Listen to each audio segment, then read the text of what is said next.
قد أنصح لي أبي وربت بحسنها.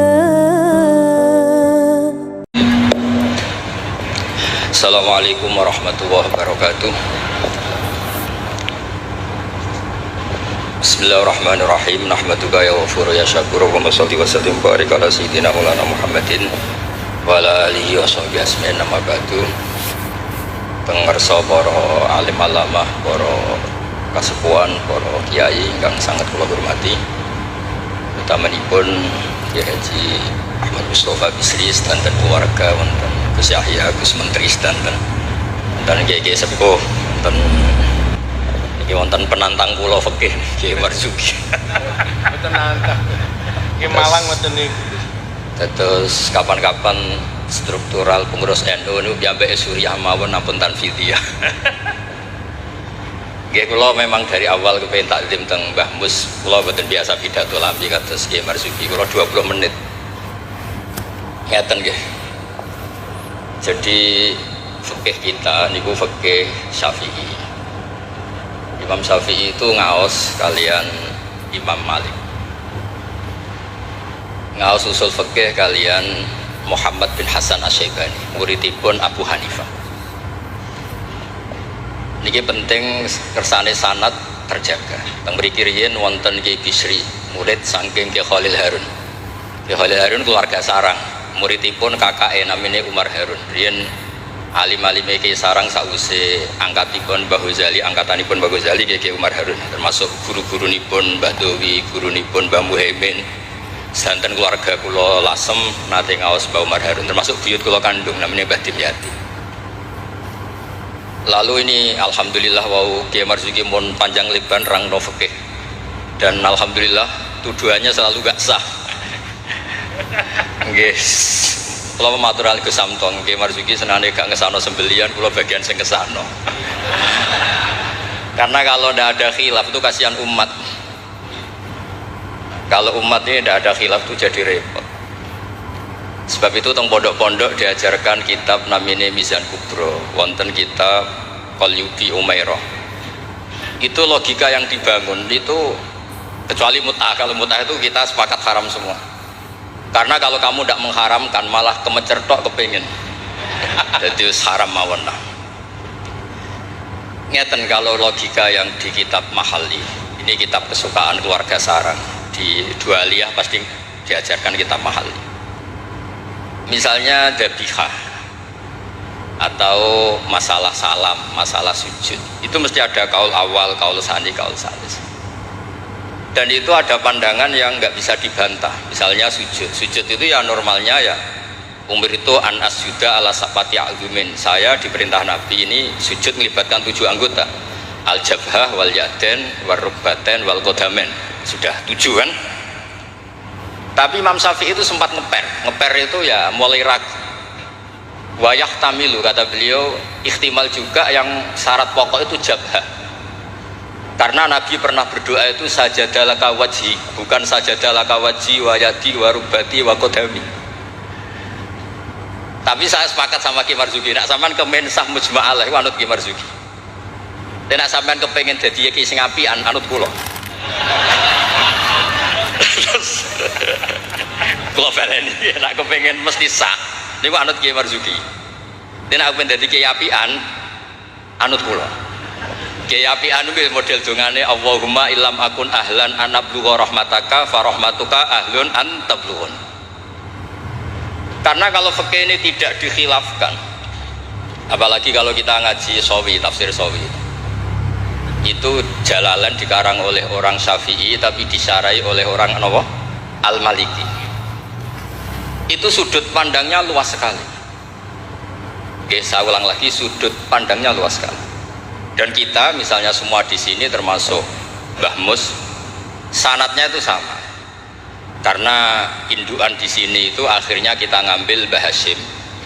Mbah Hasyim sejarah yang mudah ditulis niku ngaos kalian Kyai Mahfud Termas. Kyai Mahfud niku riyen ngaos kalian Shahibul I'anah Said Abi Bakar Sato. Wau Kiai Fakih Miftah niku keluarga saking Mbah Mas Kumambang niku riyen nggih radi rivale Kiai Hasyim. Terus Kiai Fakih niku penentang Mbah Hasyim dalam bab kentongan. Terus sing Mbah Hasyim nate berpikir harame kentongan, sing Mbah Fakih bilang kentongan niku napa? Halal. Padahal itu Rois Am kalian wakil satu. Akhirnya nggih lucu. Cerita yang beredar sing terkenal riyen keluarga mriki nggih ngaos teng Mbah Dimyati Termas, adikipun Kiai Mahfud. Itu cerita yang terkenal itu Kiai Hasyim mau rawuh ke Termas, semua kentongan disembunyikan termasuk beduk. Mbah Hasyim sempat GR, wah bagus-bagus anut madzhabku. Setelah jagongan sama Kiai Dimyati, adiknya Kiai Mahfud, santri yang lugu itu matur, "Mbah, kentong beduk sudah disimpan, aman." Ternyata kok bodon-bodonan tok untuk menghormati napa? Mbah Hasyim. Lalu karena logika yang dibangun itu orang seneng Mbah Fakih Mas Kumambang. Niku senajan to NU lah gitu tetep ngaku kentong.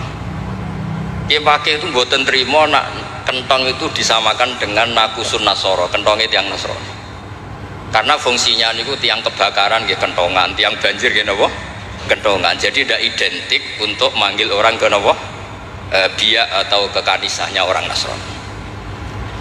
Jadi punane kuno khilaf itu harus kita jaga. Ya saya ulang lagi, khilaf ini harus kita jaga. Ikhtilaful a'immah napa? Rahmah. Tapi tadi basisnya harus ngaji. Dulu itu ya orang sholat jenazah itu ya normal, jenazahnya di depan, yang nyolati ya di timurnya berarti kalau di Indonesia. Lalu ya ada saja yang usil, itu syarat sah apa adat? Ya ada ulama yang mungkin di kados Mbah Marzuki syarat sah. Terus ditakoi lah, sholat gaib ya, mayit ning Surabaya sholat gaib wong Rembang. Akhirnya mulai ngeper. Yang syarat di depan tuh imam bukan jenazah. Wah akhirnya ya wong akeh. Wong akeh nggih tiyang kathah terus. Ya nak jenazah ono ning Arab, nak jenazah ono ning Gurillah. Lah itu kan logika fikihnya kacau. Kacaunya itu ya itu syarat sah apa syarat adat? Artinya kata wajadna salafan wa khalafan. Tawaf di Ka'bah juga gitu. Imam Syafi'i itu bersikukuh kalau tawaf terlalu dekat itu enggak sah. Alasannya di situ ada tonjolan sadarwan, tonjolan pondasi. Jadi kamu tidak ngitari Ka'bah tapi di atas Ka'bah. Tapi kata Imam Malik, kata Imam Hanifah ya ora apa-apa, niku wis keceluk mubeng kok repot. Jadi memang mulai dulu, saya ulang lagi mulai dulu. Itu lama enggak debat itu enggak bisa. Karena di ranah yang tidak al-usuli, tidak masalah akidah, itu sudut pandang itu luas, midan kalau orang bilang midan. Sebab itu riyen setiap ulama nanti dibully. Wah bisa-bisa. Abu Hanifah nanti liwat tenggene daerah wisata. Sepatah penyanyi-penyanyi wedok nyanyekno tiang-tiang suga-suga wong lanang-lanang. Bareng Abu Hanifah rawuh liwat iku menencep, mohon niat iku menencep. Abu Hanifah ngendikan ahsantunna. Terus imam yang rival beliau, Ibnu Abi Layla itu rival beliau. Suatu saat ada masalah di pengadilan, Abu Hanifah jadi saksi. Kamu tidak sah jadi saksi. Karena ketika melihat penyanyi-penyanyi, kamu bilang ahsan, tidak, kamu bagus. Kalian semua bagus. Itu tidak sah. Masa kiai kok ngelegalkan apa penyanyi-penyanyi cewek, penyanyi-penyanyi putri. Kata Abu Hanifah, saya bilang gitu itu ketika diam apa ketika nyanyi? Ketika diam. Lah ya maksud saya ya pas diam itu juga pas nyanyi. Jadi mulai dulu itu kiai itu dicari celah salah, dan itu seni jadi kiai. Jadi kalau tidak ada orang yang menyalahkan itu mungkin kirang cerdas. Karena kalau matur ke Samtong, gue udah khilaf gue Sulil, soalnya mantu-mantu itu saingan. Semua saingan kerebut warisan nopolas pokoknya saingan. Ya maksudnya warisannya kiai kan juga ilmu. Karena kalau nggak saingan itu terus nopo, gak mutu. Oh kan kalau matur ke Sulil. Jangan pun ngorek isya terus sekali-kali ngorek fikih. Nah ngorek isya gue enak wayang bagi, nak fikih kan ya jibu alika. Jadi tersangka, baru kayak jadi tersangka itu terus kuat. Kulo nu senangane maca fikih. Karena dengan baca fikih itu orang menjadi terkhitabi oleh Allah Taala. Dan sampean maca tasawuf untuk fasilitas. Dosa gede di sepuro.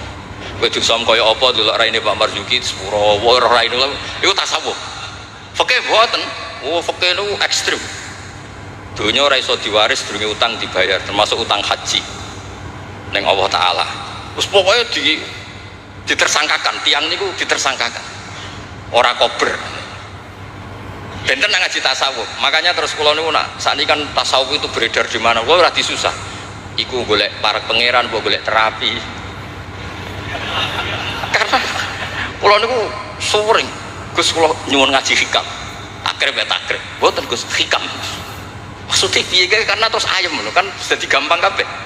Nah fikih kados Pak Marzuki mau takbir di audit. Opo wis salah.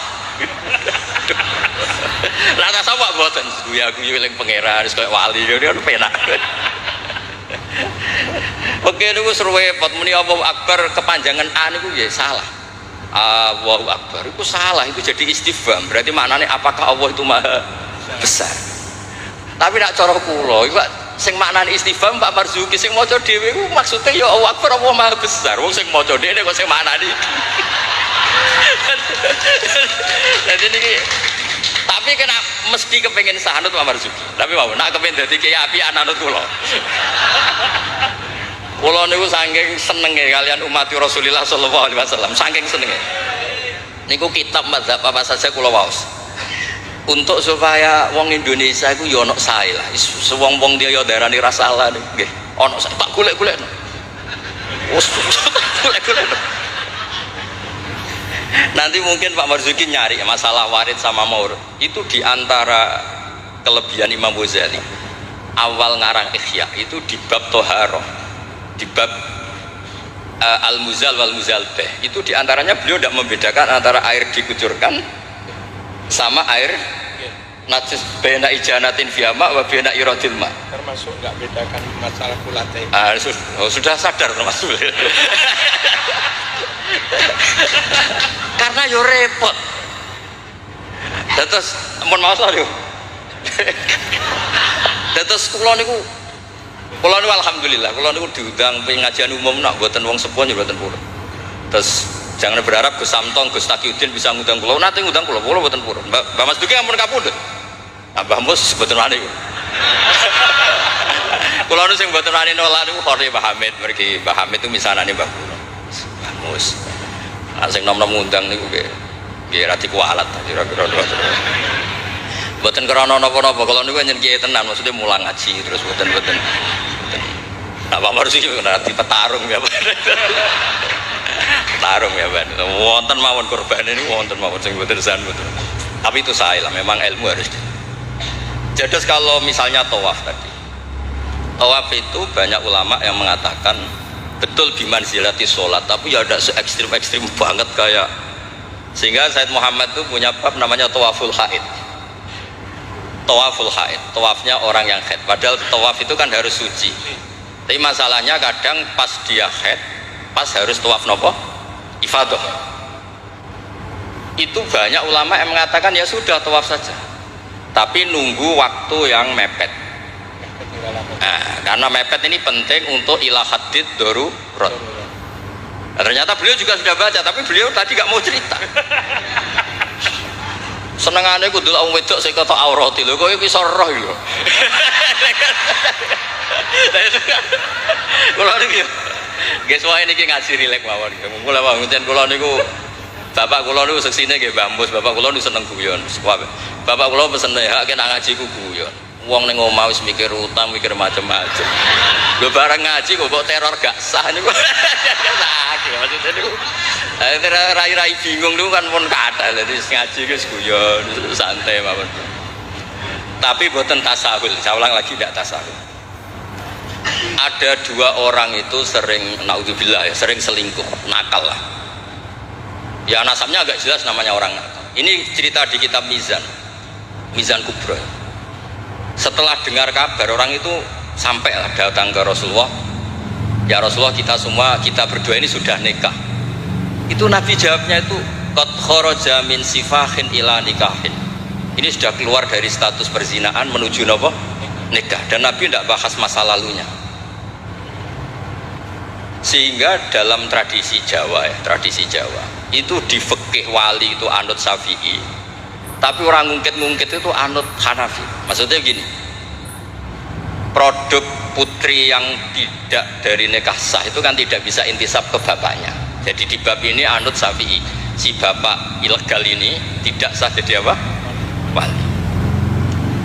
Tapi mengapresiasi nikah bagaimanapun itu cara keluar dari sifat, keluar dari status perzinahan. Satu-satunya cara misalnya gini, hari Ahad itu masih selingkuh, sekali malam Senin itu nikah, berarti status baiknya adalah qad kharaja min sifahin ila nikah. Jadi ilmu itu banyak dan sudut pandang itu banyak, karena ya tadi fikih itu masalah furu'iyah. Ada ulama yang agak kritis, tapi ya gimana itu. Misalnya begini, pelanggaran tertentu itu sanksinya itqu raqabah, memerdekakan budak. Kalau tidak bisa lagi begini, terakhir puasa 2 bulan. Nah ulama ini ngerti si pelanggar ini raja kaya raya, tujuan sanksi itu kan memperberat. Kalau disuruh merdekakan budak gampang sekali karena dia orang kaya, maka sanksinya langsung disuruh puasa 2 bulan. Alasannya yang namanya sanksi itu yang kira-kira orangnya itu kapok. Ini kalau sekedar terkait uang, itqu raqabah itu gampang sekali. Apalagi kalau misalnya mun ngantem mriku mawon bergak kulino ngaji umangan pun. Saya ulang lagi, misalnya di kafaratul qatli yang khotok atau kafaratul yamin. Fa kafaratu tamu asyarati masakina seterusnya atau apa sajalah. Kan biasanya kafarah itu sosial dulu. Saya ulang lagi, biasanya kafarah itu sosial dulu, merdekakan budak. Jadi budak itu kan tidak enak betul. Jadi budaknya kiai aja agak enak, apalagi budaknya orang nggak soleh itu tidak enak betul jadi budak. Sehingga semangat Islam semua kafarah itu bentuknya itu itqu raqabah. Tapi si raja ini kaya raya, kalau disuruh merdekakan budak atau ngasih makan 10 orang miskin, etam itu mudah sekali. Sanksinya puasa saja biar kapok. Karena dia cara pandang tujuan sanksi itu bikin kapok. Agak masuk akal. Tapi banyak ulama yang cara pandang ini ada jumlah muktaridah sedikit. Saya dulu sering sowan Mbah Mus, yang paling saya kenang itu nasihat ini. Nak jari badolah, wong loro, nak rawali yo sering nyetel radio. Pilih aja itu kalau instingnya tidak insting wali ya pengalaman, apa? Karena fatwa fikih itu butuh tajribah, butuh pengalaman. Begini, merdekakan budak itu bagus, menguntungkan yang dimerdekakan. Nggak penting yang merdekakan ini mudah apa enggak. Semangat Islam itu menguntungkan orang lain ini enggak penting.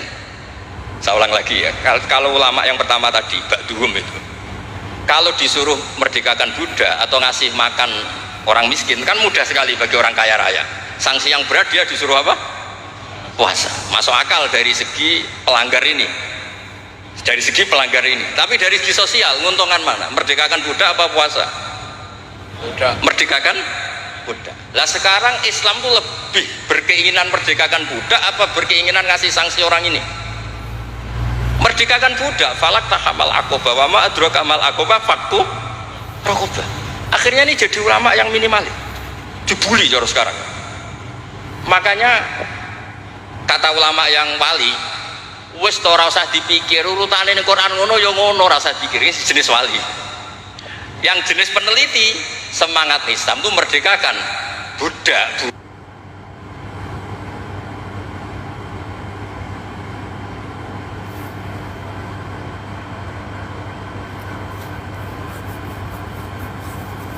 Ketika Pak Marzuki naik, langsung maju. Kalau nu sering delok beliau, tapi penyen petarung, agar fatwa ini ono korban.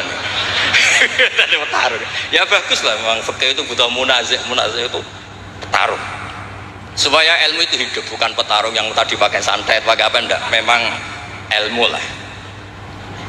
Ya dulu itu sama ingat debatnya Mbah Mun sama Basal itu kalau guyon gini, kiai gede nak diundang ning desa apike teko ta ora. Ada yang bilang ya sapi teko lah saake wong desa. Tapi survei membuktikan apike ora iku kan jobe kiai cilik. Dimbat pisan mbek kiai gede. Itu kan harus ada sudut pandang itu. Terus ada apa? Lah iya makanya kan yo rono pas orang ngaji kan iso. Sing ra pas salam templek lah kok angel temen nerangno. Lho kan kalau kula niku ngalami, kula jare wong akeh ra kiai gede, nek diundang desa mboten purun. Tapi teng kiai desa kula sering nili. Oh seksine kathah pangeran nak kurang akeh. Kurang top kula Yusain Akbaru Syahadah seksine pangeran. Kula sering ngiliki desa kula tiliki. Termasuk nyun sewu kadang kula betani terjemah UI, kula sukani Ibris, kula sukani kitab-kitab akidah Mbah Sakur akidah. Karena tadi nak aku teko mulut ning desa kas musolae mu piro. Terus digo nyangoni kiai ketua Tanfid Jawa Timur. Oh, iku ngentekno kotak yakin. Iku ra merakyat iku. Lah nek alasane tawadhu istilii pas ora ono salam tempel. Ya istilii diaturi. Mboten iki mboten sok-sokan suci, mboten iki cerita mawon. Artinya sudut pandang itu selalu ada. Kalau cerita bolak-balik. Kalau nate diundang manakiban mboten teko. Tujuan kula lho kiai cilik mangan daging arang-arang salam aku teko. Tenan kula mboten teko, ketemu kiai sing teko. Matur nuwun Gus gak teko. Aduh aku gak lakon katanya. Aduh aku gak lakon. Loh kalau saya datang jatah 50.000 sampel mesti teng kula. Mbak-mbak untuk suwiran-suwiran niku. Maksudnya niku ijtihad. Jadi ijtihad itu mau ndak mau. Mane kula niku sirine kenapa kula diundang Gus Ipul ora teko wis Pak Marzuki wae niku jatahe Pak Marzuki. Dados kedah mikir lah. Karena memang ini ranah ijtihad. Saya ulang lagi ranah. Saya berkali-kali bilang ijtihad itu sudut pandangnya itu banyak. Ada orang saking senengnya Nabi itu sowan Nabi terus ingin melihat wajahnya Nabi. Itu bagus namanya kangen ya sowan. Banyak juga sahabatnya nggak mau sowan, alasannya ganggu. Lu kayak gue seneng Nabi di keluarga, gak ada istri, gak ada cucu, amin buat sowani terus kapan ngurus keluarga nih? Banyak juga. Ada sahabat yang suka melihat wajahnya Nabi, sehingga kalau sifli wajah Rasulullah secara fase bisa nerangkan. Ada yang ditanya sifli wajah Rasulullah langsung nangis. Saya ini tidak pernah melihat wajahnya Nabi, tapi Anda kan sahabat. Saking takdim saya tidak berani menatap muka Rasulullah SAW. Ada ulama yang sholat sof awal terus wali, yang pol guri ya wali ketika ditanya kok sok-sokan suci wani kok ngarep, jadi nak sholat kok guri terus ya jadi wali. Banyak juga wali yang ditanya kalau kamu di surga keinginan terbesar apa, kata wali-wali kan an-nadhar ila wajhillahi ta'ala, melihat Allah ta'ala. Kalau dia enggak, unazzihu dzalikal jamal an-nadhari misli, meripatku tahu dangdut, meripatku tahu gambar sing ora jelas-jelas, maka akan saya sucikan Allah dari mata yang sudah pernah macam-macam. Di mana wali sekepening swarga gak pendelok pangeran. Unazzihu dzalikal jamal an-nadhari misli. Allah akan saya sucikan dari pandangan saya karena pandangan saya ini sudah sering maksiat. Karena kalau kita melihat Allah GR hanya mentang-mentang Rois Tanfid Jawa Timur misalnya. Terus ditakoki pangeran, kowe meripat yang sama, tahu bogo maksiat ta ora? Nate Gusti. Kok bojo aku? Iku yo repot. Jadi mboten iki cerita mawon nak nglarakno atine Pak Marzuki kersane dadi kafarah. Ya karena bagi yang tidak disahkan tadi mungkin yo gelo maksudnya itu. Nggih, mungkin nggih gelo. Tapi memang di MUIN seperti yang dikatakan. Makanya beliau fair secara ilmu itu di MUIN. Dan nanti kalau sudah ngaji Mahali, Qalyubi, Umairah, terus Mizan Kubro, khilaf-khilaf itu banyak. Kayak tadi Qat'ul Khulqum itu semangatnya tuh Qat'u yang izhakur roh apa Qat'u yang potong. Nah itu kan ulama masih terus berdebat.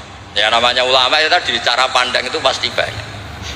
Makanya kenapa itu ada khilaf. Bahkan semua muridnya imam itu akhirnya mengkhilafi gurunya. Fa'inna Ahmad niku muridnya Imam Syafi'i, tapi khalafa Syafi'iyah. Wa Syafi'i muridnya Malik, akhirnya khalafa Malikah. Kenapa menjadi khilaf? Karena sausé diangen-angen niku nggih. Misalnya Jumatan.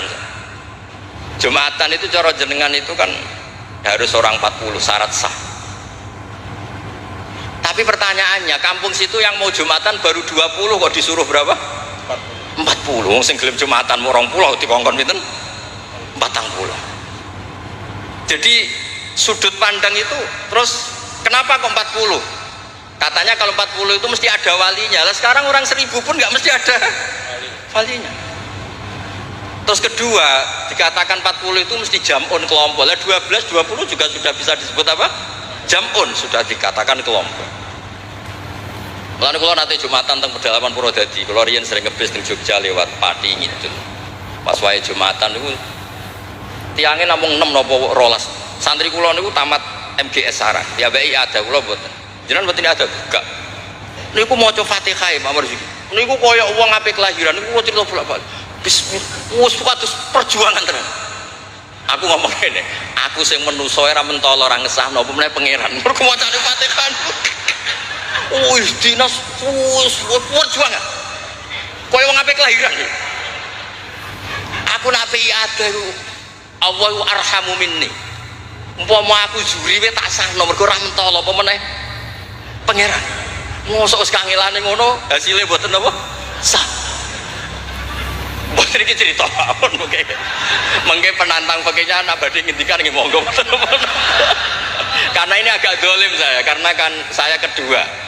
Tapi enggak apa-apa nanti Mbak Mus mesti pareng kok kalau jenengan bantah saya lagi enggak apa. Tapi kok ngarepe pangeran duet malah dubat lagi nanti. Nah debat malah ngarepe pangeran katanya menang kula karena kebetulan secara status niku wong sikit mai Quran, ahlul Quran, ahlu wa khosotu. Kayaknya saya agak spesial lah memberi Quran. Terus ilmu itu harus tadi saya ulang lagi. Karena kalau pertanyaan itu bisa mujab, bisa nafi. Saya ulang lagi, pertanyaan itu bisa mujab, bisa nafi. Misalnya begini Pak Marzuki, dibalik pertanyaannya. Wong sing isane salat mau ngono, iku apike salat apa ora salat? Dibalik pertanyaan. Nggak ini MC-nya maaf ya, nanti setelah ini Pak Marzuki lagi terus saya tidak akan bantah lagi. Karena saya ini wong lego lah. Mbok beliau ngadili kayak apa saya insya Allah ya tidak mandi, nggak ngefek. Cara kula wong partai politik loyalis saya terlalu fanatik. Nggak ngefek. Pertanyaannya jadi balik. Dhisik ceritane Wali Songo itu sholat sementing sholat rubuh gedang lah. Ya saya ulang lagi, orang yang belum bisa sholat sempurna itu apik sholat apa betul? Sholat. Sekarang dibalik Pak Marzuki, orang yang baca Fatihah tidak benar, kita bisa mentakhris. Takhris itu cari solusi. Anggap saja itu wiridan. Kalau Fatihah kan wajib pakai tajwid, tapi kalau dianggap kalimah thayyibah, kan kalau orang tidak mau Fatihah kan penggantinya itu gak niat mau Quran. Setuju gak? Dihitung aurat mawon pengganti Fatihah sehingga ada harus pakai apa? Tajwid. Maksudnya boleh, wae kalau ini punya ngapian, mau tak golek-golek no.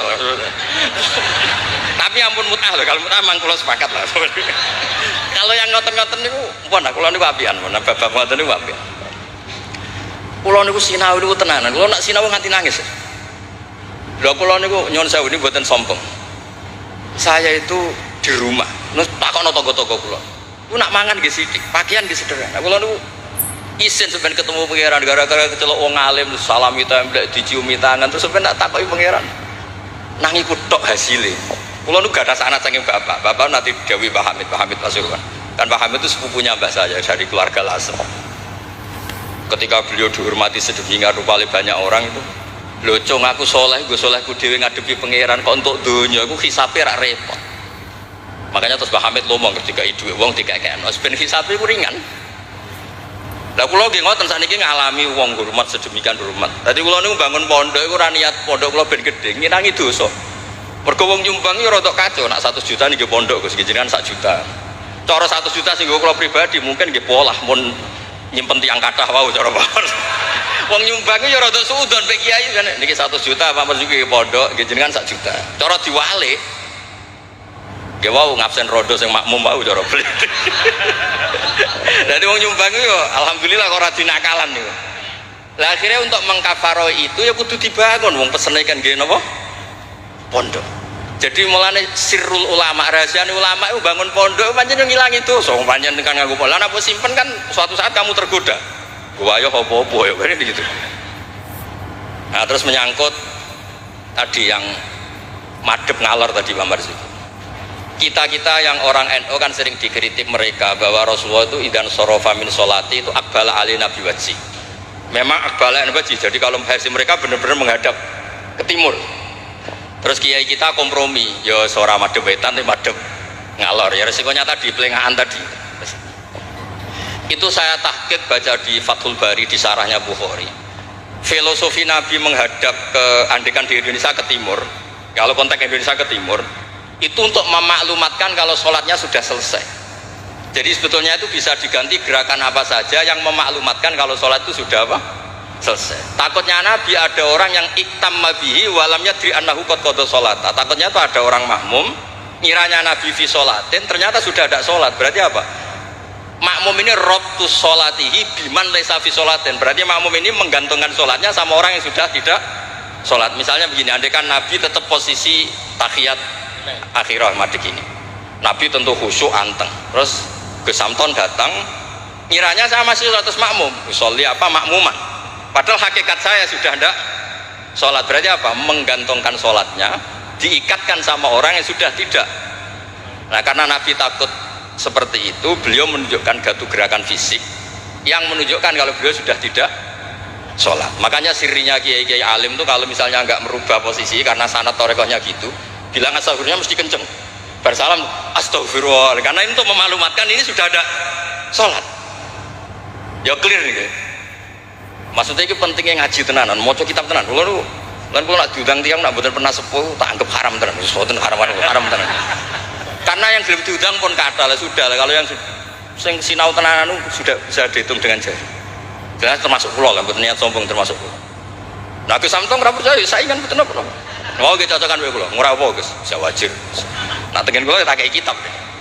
Betul nanti kalau tanggal tiga mantunya bambu semari dasi gede, pokoknya kalau takon ngaji, kalau cucu-cucu bahasa banyak ngaji. Saya betul nanti kalau tanggal di macam-macam. Jadi penting supaya kenapa tradisi toriko banyak orang-orang soleh yang tetap menghadap barat, tapi astagfirullahnya dikeraskan untuk maklumat kalau beliau sudah enggak sholat.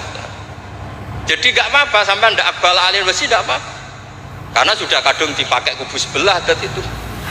Biasanya orang kalau sudah dipakai, ya sama seperti nasibnya kunut. Jelas mazhab Hanafi itu enggak kunut, orang Syafi'i kunut. Tahu-tahu sekarang jadi politik identitas. Ini enggak berani enggak kunut, bisa dicoplok dari tanfidiyah kalau bilang. Meskipun ngajinya kunut itu sunat, tapi ngalah-ngalahi wajib itu politik dan identitas.